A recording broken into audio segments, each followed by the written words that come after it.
मजबूत होंगे और बढ़कर आएंगे। न केवल हम, हमारे साथी दल भी बढ़ेंगे।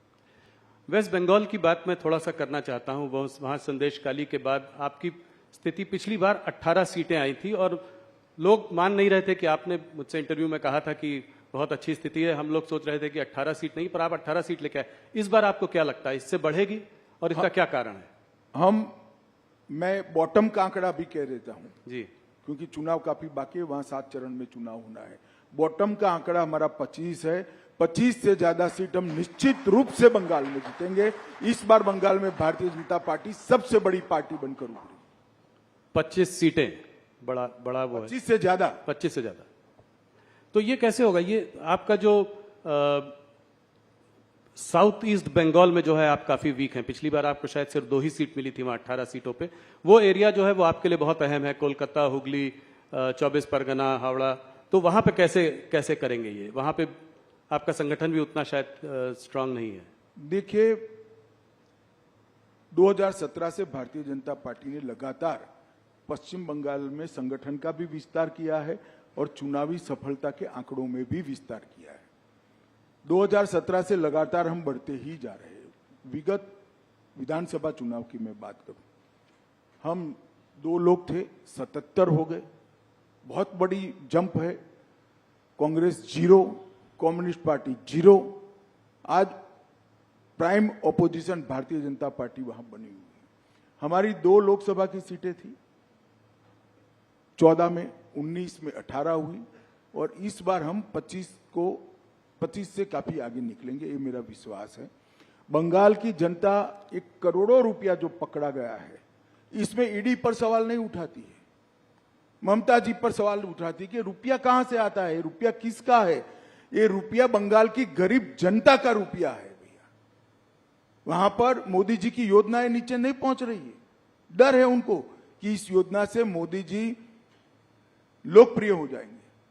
क्या दोष है बंगाल के गरीब लोगों का? क्यों 5 लाख तक का उनको स्वास्थ्य की सुविधाएं नहीं मिल रही? क्यों अनाज उनका काला बाजारी में बेचा जा रहा है? क्यों नल से जल की योजना वहां ठीक से इंप्लीमेंट नहीं हो रही?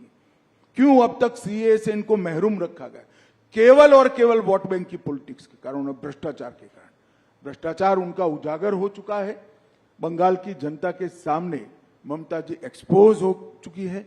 एक महिला मुख्यमंत्री के शासन में जिस तरह से संदेशखाली में सालों तक बहनों माताओं पर अत्याचार होते रहे और उनके पार्टी के नेताओं के द्वारा होते रहे, सुप्रीम कोर्ट और हाई कोर्ट को दखल करने पड़ते, तब जाकर अरेस्ट करते हैं।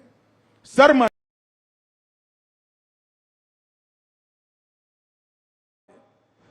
मैं जिन्होंने वोट दिए वो बंगाली माताओं बहनों की बात कर रहा हूं।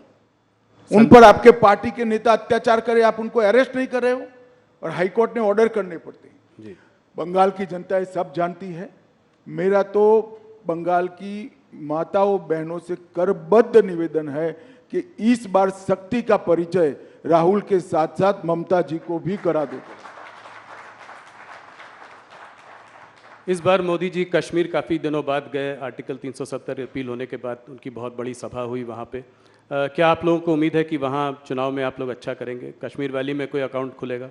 देखिए, कश्मीर वैली में भारतीय जनता पार्टी के अकाउंट खुलना न खुलना ये बड़ी बात नहीं है, परंतु 3 परिवारवादी पार्टियों ने, Congress party, NC national conference और पीडीपी, ये 3 परिवारवादी पार्टियों ने वहां पर लोकतंत्र को पनपने नहीं दिया।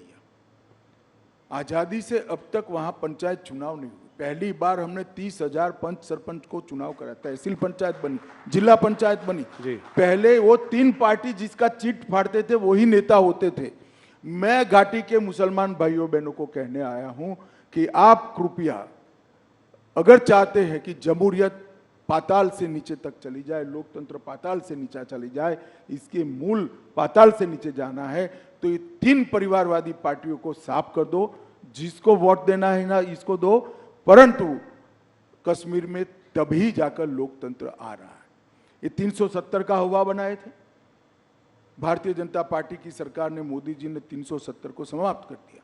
आज हर कश्मीरी को 5 लाख से ज़्यादा स्वास्थ्य को मिलता है, पानी मिल गया, चावल मिल रहा है, सारी स्वास्थ्य की सुविधाएं मिल गई है, बड़े बड़े इंस्टीट्यूशन आए हैं, 2 करोड़ से ज़्यादा यात्री अब आज कश्मीर में जा रहे हैं। कश्मीर में 30 साल के बाद थिएटर खुले हैं। कश्मीर में 30 साल के बाद ताजिया का जुलूस निकल रहा है, मुहर्रम का जुलूस निकल रहा है। ये लोकतंत्र की बहाली के कारण हुआ है। जी, एक बार कश्मीर की जनता ने हिम्मत करना चाहिए। जिन लोगों ने 75 साल तक कश्मीर की जनता को लोकतंत्र से महरूम रखा, संवैधानिक अधिकारों से महरूम रखा और अपने केंद्र सरकार की स्कीमों से महरूम रखा, उनको दंड दीजिए, लोकतंत्र को मजबूत कर दिए। भारतीय जनता पार्टी को वोट दीजिए, जिसको देना है इसको दीजिए, परंतु घाटी में एक बार ये 3 परिवारवादी पार्टियों को सबक सिखाना चाहिए। कश्मीर में चुनाव कब होंगे, ये मैंने आपसे सवाल बहुत बार पहले भी पूछा है। इस बार बोला गया कि पैरामिलिट्री फोर्सेस की कुछ कमी है क्योंकि नेशनल इलेक्शंस हो रहे हैं तो नहीं हो पाए, तो इसका मतलब जल्दी होने चाहिए। सुप्रीम कोर्ट ने ऑर्डर ही किया है सितंबर तक कराने का। जी, तो उसके तो आउटर लिमिट है, सितंबर के पहले हो जाएंगे। एक सवाल जो कि बार बार होता है, आप लोगों का नारा था कि मंदिर वहीं बनाएंगे, वो आप लोगों ने बनवाया, प्राण प्रतिष्ठा हुई। एक और नारा है जो है अभी तो ये झांकी है, काशी मथुरा बाकी है, तो क्या ये अगले उसमें 5 साल में देखने को मिलेगा? देखिए, ये सारे मसले कोर्ट में लंबित है, इस पर मेरा अभी कुछ भी कहना उचित नहीं है, परंतु मैं एक बात जरूर कहना चाहता हूँ। राम मंदिर में हमारा पालमपुर कार्यकारिणी का भारतीय जनता पार्टी का वादा था कि हम संवैधानिक रूप से प्रभु श्री राम का भव्य मंदिर अयोध्या में बनाएंगे। 500 साल से करोड़ों राम भक्त जिसकी राह देख रहे थे, वो काम मोदी जी ने 5 साल में भी कर दिया। सुप्रीम कोर्ट का फैसला भी आ गया, भूमि पूजन भी किया और 22 जनवरी को प्राण प्रतिष्ठा कर प्रभु श्री राम को अपने भव्य मंदिर में विराजित करने का काम भी नरेंद्र मोदी ने कर दिया। और मैं मानता हूं कि जो दृश्य है वो क्षण है, 10,000 साल का क्षण है, मेरी बात याद रखना। 10,000 साल तक न केवल भारत, दुनिया इस क्षण को भुला नहीं पाएगी।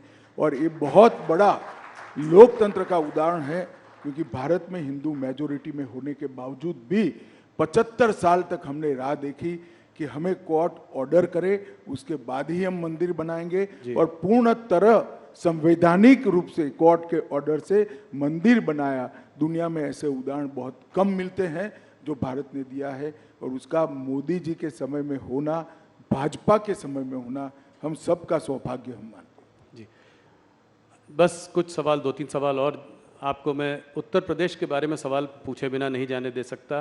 क्या इस बार उत्तर प्रदेश में आपकी परफॉर्मेंस 2014 से भी ज़्यादा अच्छी होगी? निश्चित रूप से 73 सीटें थी। निश्चित रूप से हम उत्तर प्रदेश में हमारा अब तक का सबसे अच्छा परफॉर्मेंस करेंगे, 2014 से भी ज़्यादा सीटें। इसका मतलब रायबरेली में आप जीत सकते हैं, कन्नौज, मैनपुरी, आजमगढ़, इन सब में?